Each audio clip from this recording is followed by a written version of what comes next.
Why people root for the underdog, win or lose. Monday, January 24, 2022 was the least productive day of my professional career. The culprit was the Buffalo Bills losing to the Kansas City Chiefs the day before in arguably the greatest NFL playoff game of all time. The Bills have never won a Super Bowl and will need to wait at least one more year before they do. Every time the Bills fall short, I am filled with a feeling that can only be described as expected despair. As the saying goes, it's the hope that kills you. A question I'm often asked is, why do I root for this underdog, as if it is some unexplainable mistake. It turns out, however, that there are many people just like me, and there are good reasons folks keep rooting for teams that break their hearts over and over again. There have been lots of studies about people like me who root for the underdogs, and a couple of theories have been formed about why we do what we do. A good article from the Baylor College of Medicine on the topic provided a summary of those explanations, and I must admit some fit me fairly well. For example, we root for the underdog because we relate to them. I was someone who didn't speak until late and struggled learning well into high school. Relative to my classmates, I saw myself as a bit of an underdog. A team like the Bills fits me well. More broadly, they fit the city of Buffalo very well. Buffalo has the smallest television market in the country for an NFL team. The population of the city had, for a long time, been dwindling for years. Being seen as the outcast reinforces the fact that the Bills are Buffalo's own. To this end, the city protects its team in situations that I doubt few other cities would.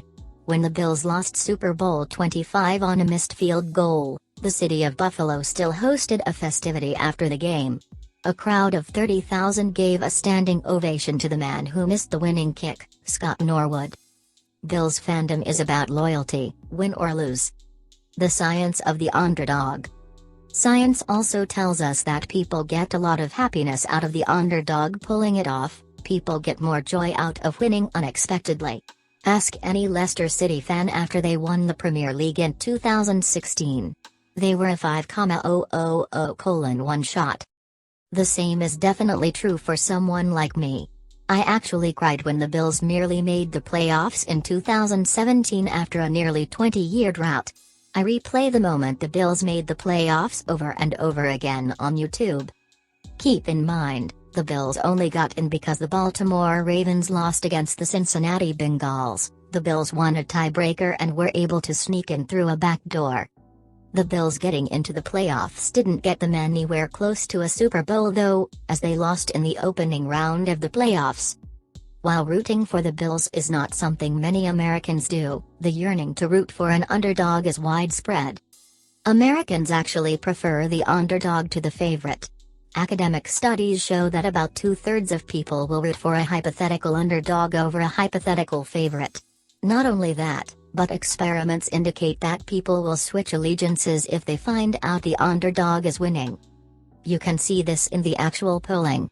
Take a look at what happened to the Denver Broncos in Super Bowl 32 compared to 33, for example. Going into that first Super Bowl, the Broncos were massive underdogs to the Green Bay Packers, a beloved NFL franchise which most people like and few people dislike.